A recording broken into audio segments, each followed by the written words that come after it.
¿Qué tal? ¿Cómo están? Soy Carlos de Vega. Abran conmigo una nueva página de mi agenda. 3 asuntos, 3 debates. Hoy nos acercamos para empezar al único conflicto armado que se mantiene en América Latina, Colombia y las FARC. 220.000 víctimas desde que comenzó el conflicto en 1958. Todos los números son de récord. Por primera vez, además, el Estado reconoce que también es culpable de alguno de los muertos. Analizamos el último informe del Centro de Memoria Histórica en Colombia y la marcha de las negociaciones de paz. La mejor terapia frente al ruido de las armas, pues el sonido de la música, música clásica, que está cambiando el presente y el futuro de miles de jóvenes en América Latina. En Agenda hablamos de ellos porque algunos participan en el Young Euro Classic Festival en Berlín. La Orquesta Sinfónica de la Universidad Nacional Autónoma de México ofreció el concierto inaugural y hoy está con nosotros su director. Hay quien lucha por sacar a los jóvenes adelante, como a través de la música, en el lado opuesto los que les destrozan la infancia, el matrimonio infantil, padres que casan a sus hijas o que las asesinan si tienen relaciones con un hombre. Ojo, porque las noticias de estos abusos nos llegan de lugares como Yemen, India o Arabia Saudí, pero el problema está también aquí en Europa. Nadie, ni los gobiernos ni la policía, parecen hacer lo suficiente para erradicar estas prácticas. Bueno, pues de estos 3 temas vamos a hablar en la agenda. Les voy a presentar ya a mis invitados. Como les decía, tenemos con nosotros a Sergio Cárdenas, que es el director de la Orquesta Sinfónica de la Escuela Nacional de Música de la UNAM, de la Universidad Nacional de México. Sergio, habéis terminado ya los conciertos, ¿contento con la acogida aquí en Berlín? Bueno, no se me ha acabado la emoción, ni el gusto ni la alegría, porque fue una experiencia que ha revolucionado la vida de 92 jóvenes, los participantes, y que va a tener tal impacto en sus vidas que sin duda alguna ya han cambiado a partir de esta participación en el Festival Young Euro Classic de aquí de Berlín. Norma, no sé si estuvo en el festival, pero ¿te gusta la música clásica? Me encanta la música clásica, es que viene de México naturalmente, porque he vivido en ese país y sé el calor humano y toda la inspiración que tiene la gente joven para hacer música. Muy bien, pues enseguida hablamos con Sergio. Muchas gracias por estar aquí. Norma, ya la han visto ustedes, es una de las coordinadoras de Terre des Femmes, que es una organización que lucha aquí en Alemania y en América Latina por luchar contra las discriminaciones de la mujer, y viene a hablarnos del matrimonio infantil y de otro tipo de discriminaciones que siguen sufriendo las niñas. En unos minutos hablamos con ella, pero antes está también con nosotros Thomas Fischer, que es profesor de la Universidad Católica Eichstätt-Ingolstadt. No sé si lo he dicho bien, Tomás. Aceptable. Perfectamente. Bueno, perfectamente nunca. Pero quizás ustedes le recuerdan porque estuvo aquí hablando con nosotros ya del conflicto colombiano, y vuelve porque tenemos nuevos datos y nuevas cifras, y también nueva política, la política de los pactos que se están intentando en La Habana. Casi 300.000 víctimas o 220.000 víctimas desde que comenzó el conflicto, y el Estado reconociendo que parte de esas víctimas pueden ser responsabilidad suya. Yo no sé si te asusta más la cifra global o es más importante el reconocimiento de santos. Pues hablando de víctimas, son 220.000 personas que se han muerto. Hay otras víctimas también, ¿no? Muchísimas. Hay 5 millones de desplazados en este país. Entonces, el problema como tal es mucho mayor, y ya es hora que el Estado, representado por el presidente Santos, asume su responsabilidad en esta tragedia colombiana que dura ahora 50 años. 50 años. De hecho, todas las cifras son de récord. Además de los muertos, hay 39.000 secuestros, 25.000 desaparecidos. Fíjense que es casi el triple de los desaparecidos durante la dictadura argentina. Son cifras que proceden del estudio del Centro de Memoria Histórica de Colombia, datos que se están incorporando también a esa tortuosa negociación de paz de la que enseguida también hablamos. Representantes del gobierno colombiano y de las FARC llegaron a La Habana para iniciar un nuevo ciclo en las negociaciones de paz. Después de llegar a un acuerdo parcial respecto de la cuestión agraria, el segundo punto de la agenda es la participación política del grupo guerrillero. A su llegada a La Habana, el negociador del gobierno, Humberto de la Calle, afirmó que las FARC deberán responder por lo ocurrido en el conflicto, ya que muchos ciudadanos no entienden que se esté dialogando, mientras la guerrilla continúa sus ataques. Por su parte, las FARC han mostrado un renovado optimismo. Esta guerrilla hace tan solo 7 meses se mostraba dura con lo que denominaban Paz Express. Ahora han abierto la posibilidad de llegar a un acuerdo en noviembre de este mismo año. En breve sabremos si es posible una paz duradera en Colombia. Tomás, pero lo decían en el informe, desde fuera el hecho de ver que la guerrilla sigue matando y que el ejército también sigue atacando a la guerrilla, ¿cómo se puede combinar eso con el hecho de que haya conversaciones de paz a la vez? Antes de empezar las negociaciones, las FARC dijeron que vamos a hacer un alto al fuego, un cese al fuego. Y lo pidieron del gobierno también. El gobierno siempre mantuvo la postura, mientras no haya acuerdo, un punto final de las negociaciones y se dejan las armas, nosotros seguimos en la guerra. Entonces, las FARC se retiraron un momento y desde el año 2013 otra vez volvieron a atacar, también volvieron a secuestrar, pero ellos hacen una diferencia entre los secuestros de civiles y secuestros de políticos o secuestros políticos, como de hecho, dicen, hay ¿no? un secuestro político ahora en marcha que es el de un militar estadounidense. Siguen, bueno, estamos haciendo lo mismo como el Estado. El Estado, cuando captura a guerrilleros, también los guarda y los interroga y los deja en la cárcel y las FARC hacen lo mismo, ¿no? El otro día, cuando Juan Manuel Santos asumía que parte de las víctimas podían ser responsabilidad del Estado, preguntábamos en nuestros jornal, en la cadena en DW Deutsche Welle, qué pensaba la gente. Y había algunos de nuestros televidentes que decían, está bien, pero ¿y ahora qué? ¿Qué significa este reconocimiento a partir de ahora? ¿Es un reconocimiento, digamos, una declaración política o eso tiene consecuencias prácticas? Esta es la gran pregunta, pero yo creo que sí tiene consecuencias, al menos jurídicas, porque se acepta que hay víctimas y las víctimas hay que remunerarlas y hay que investigar más sobre lo que ocurrió en todos estos 50 años. En la semana pasada ha salido un gran informe de una comisión autónoma de académicos, es un informe de memoria, ¿no? Entonces se destapa también un poco lo que ocurrió y se trata de divulgar lo que ha sucedido en todos estos años en Colombia. Esto sí tiene consecuencias, lo otro que el Estado está dispuesto a repartir tierras. Enseguida entramos en los puntos de lo que son los acuerdos. Es el conflicto, dice ese informe, que es el conflicto no negociado más largo en el mundo. Y es verdad que dentro de lo que es América Latina no deja de ser ahora ya un elemento anacrónico, ¿no? En todo el continente, que sea Colombia el único lugar en el que siga habiendo un conflicto armado. Bueno, en Colombia se dice que es un conflicto endémico o hay violencia cultural. Eso significa que uno ya crece, nace, socializa con el saber que uno de los métodos para conseguir las cosas es el tomar armas y para defenderse también se usan armas, ¿no? Y así uno se entra en un ciclo vicioso y eso es muy peligroso y lo saben todos los colombianos, pero la salida, eso es el problema, esa es la pregunta, ¿cómo se consigue la salida? Y por eso las negociaciones duran tanto tiempo y van a durar más. Hablamos después de las negociaciones, pero Sergio, me gustaría, porque claro, hablamos del conflicto colombiano como el único en América Latina, pero es verdad que viniendo de México es probable, ¿no?, que allí también pasa algo, ¿no? Aunque no sea una guerra declarada o un conflicto entre dos bandos definidos. Bueno, son más de dos bandos, porque está el negocio tan amplio. Pero yo creo que el problema, como en el caso de Colombia, también tiene que ver con otra cosa.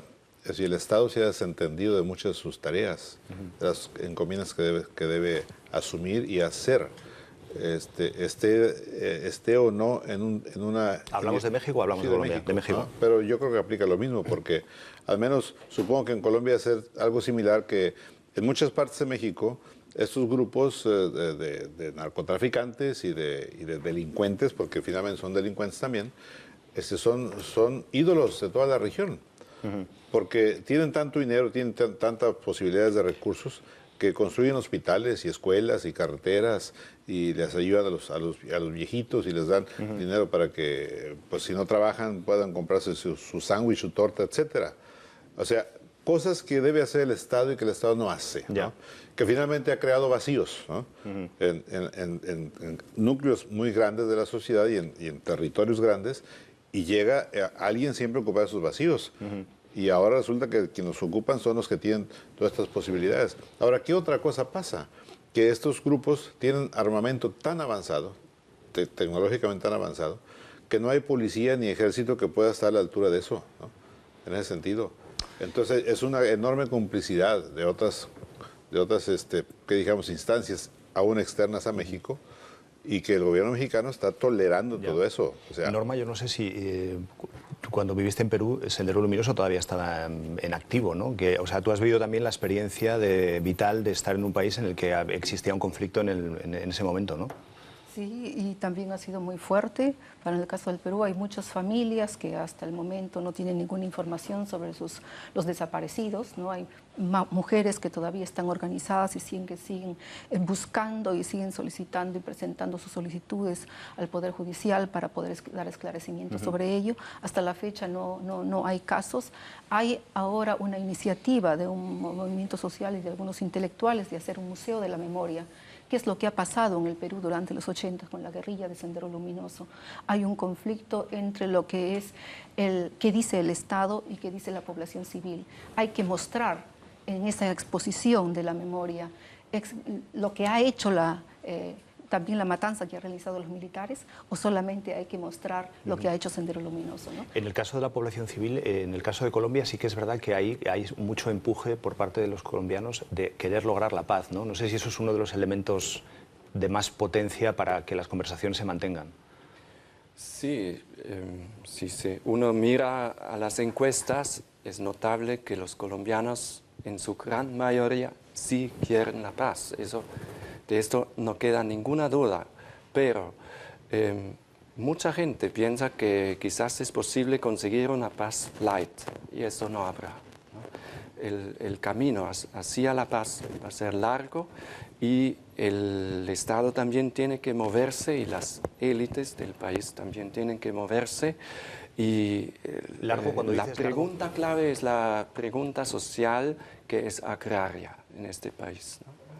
Claro. Yo creo que, perdón, Carlos, yo creo que aquí el punto importante es que el Estado se ha desentendido de sus obligaciones en todos lados.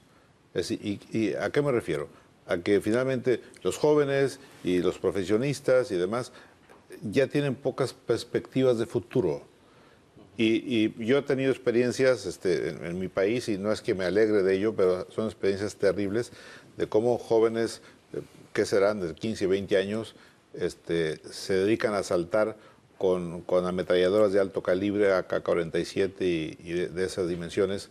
Están perfectamente drogados, y lo hacen porque primero no han tenido ninguna posibilidad de educación, de formación en X terreno, sea tecnológico, técnico, agropecuario, lo que sea. Pero no solo, sino porque esa posible formación que pudieran haber tenido no les da para mantenerse. Y entonces estos grupos les ofrecen mucho dinero para que anden matando gente.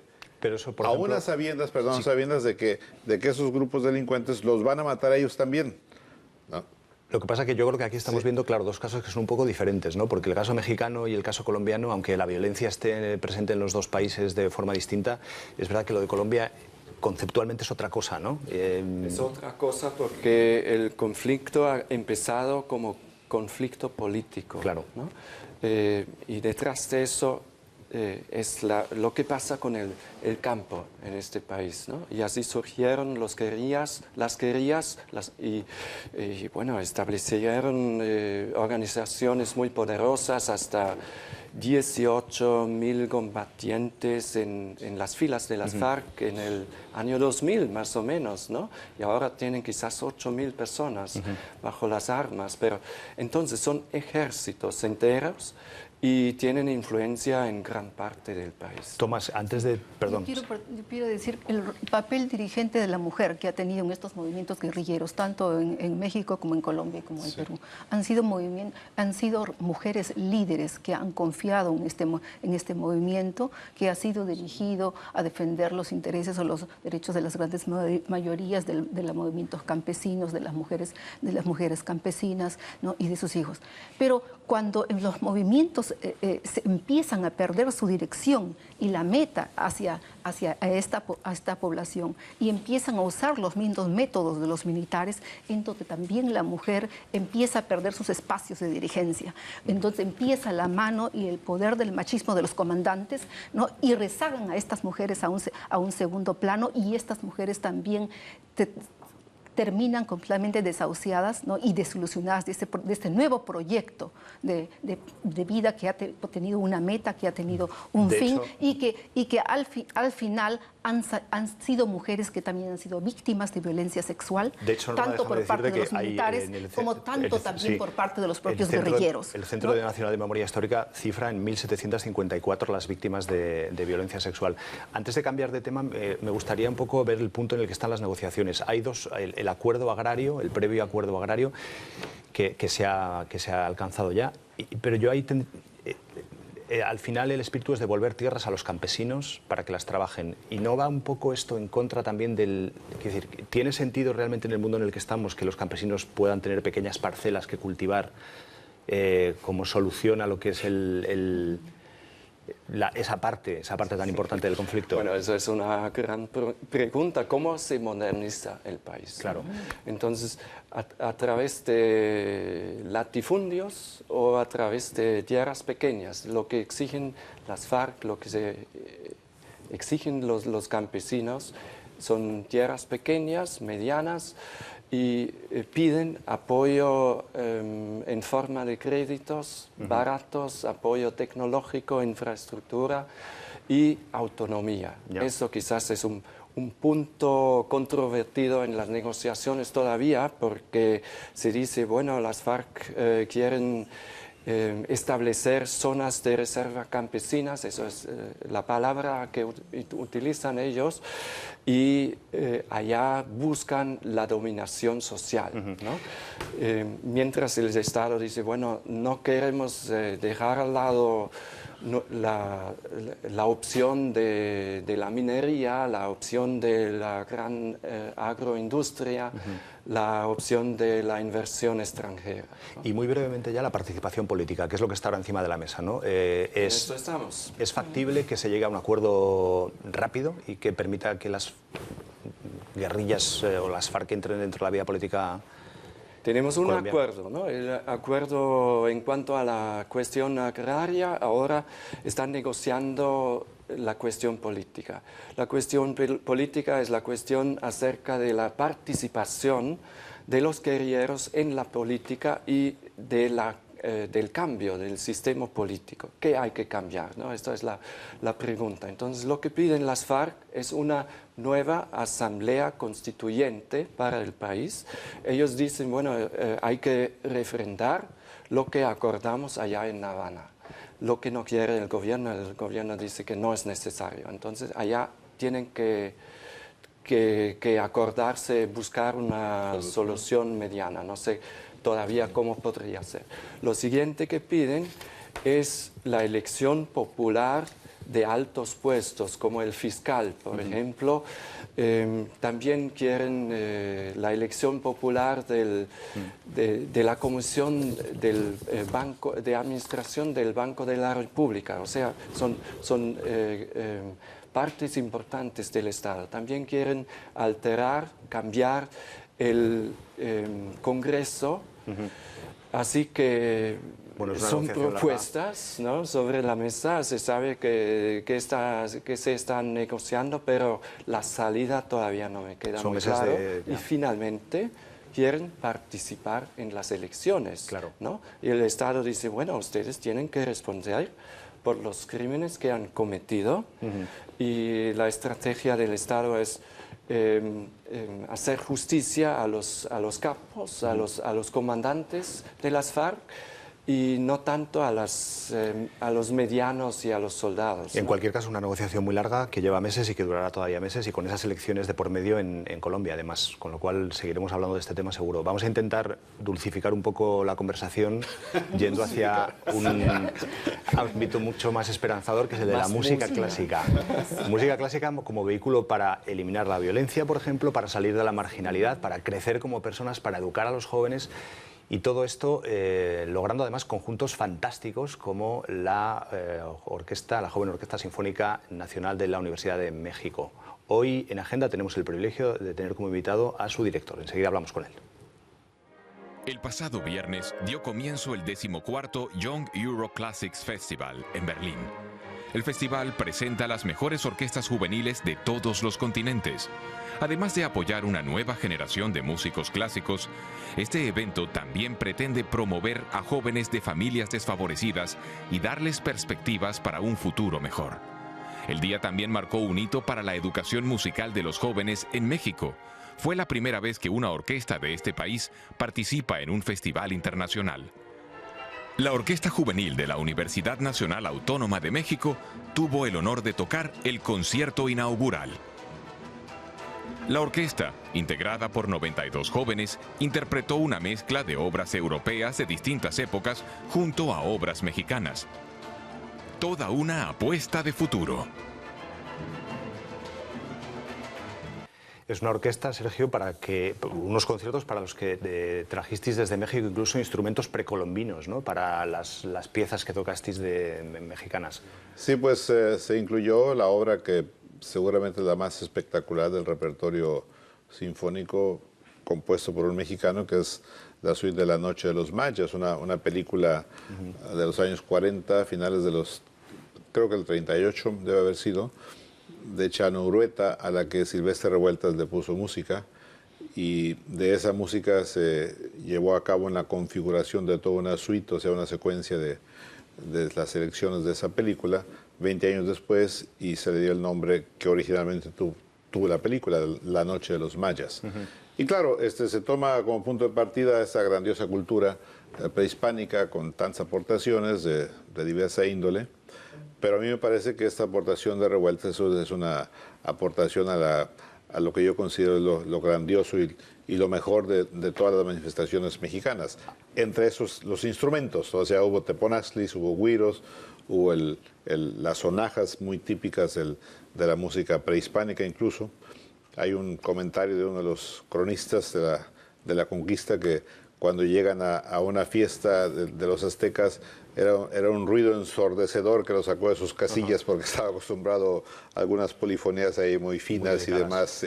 Hablábamos antes de los jóvenes, de la falta del Estado, de la falta del gobierno. ¿Hasta qué punto la música es un elemento de educador más allá de lo que es la propia belleza de la música en sí, ¿no? Que trabajas con jóvenes. Sí, mira, Carlos, yo he llevado a cabo varios festivales en diversas partes de lo que conocemos la provincia mexicana. Me puedo referir de manera específica, quizá como una situación ejemplar, lo que ha sido la experiencia en el estado del sur de México, que es el estado de Oaxaca. Es un estado particularmente talentoso en la música. Como punto de referencia ya en lo estadístico te puedo decir que nada más en ese estado, que es uno de los 32 del país, existen más bandas de música de viento que si sumamos las del resto del país, ¿no? ¿Pero qué tiene la música que aporta a la juventud? La música para estos jóvenes, y lo he vivido también en no pocas ocasiones, es una exigencia categórica que demuestra su propia dialéctica existencial. Es decir, muchos de esos niños y jóvenes se vuelve la música lo que define todo su actuar en toda su vida. Y he sido testigo de cómo niños que vienen de extrema pobreza agarran alguna lata, la recortan y la enrollan, no sé cuánto, y forman su instrumento musical y ya cuando están tocando, ¿no? A veces tenemos la idea de que la música clásica es solamente para clases Exacto, altas. Ese es uno de los grandes errores, y que en México, supongo que en Latinoamérica será lo mismo, no se aplica. Cualquiera puede entrar en la orquesta joven sinfónica, por ejemplo, de la Universidad de México. No, bueno, cualquiera que pase las domine pruebas. eso, sí. O sea, aquí, en este caso de la Escuela de la Nacional de Música, son exámenes rigurosos de acceso, pues, a la orquesta. Pero sí hay comunidades, insisto, en el estado de Oaxaca, es ya toda una leyenda. En la sierra oaxaqueña hay una comunidad que ya ha sido muy famosa, de Tlahuiltoltepec, en donde los niños aprenden a solfear, a leer nota pues, musical antes de aprender a leer y escribir, ¿no? Y eso habla del significado que le tiene la música. Es decir, no es una manifestación de estatus social, no es una manifestación de que pertenece a una clase alta, sino es algo que les llena sus vidas. Es parte de su dialéctica existencial. En este festival, ¿no?, hay también una orquesta, creo que es de Brasil, ¿verdad? De Sao Paulo. ¿De Sao Paulo? Sí, sí. Está también la iniciativa del Sistema de Venezuela, que es algo distinto, pero ya también... estuvo en años anteriores. No sé si hay una cierta coincidencia o es verdad que hay un impulso de la música clásica en América Latina como instrumento de educación de jóvenes, más allá de lo que pasaba a lo mejor hace unos cuantos años. Yo creo que estos programas nacen más que nada como programas sociales, en principio. Claro, me parece que es, vamos a decir, más positivo que algún joven esté tocando flauta,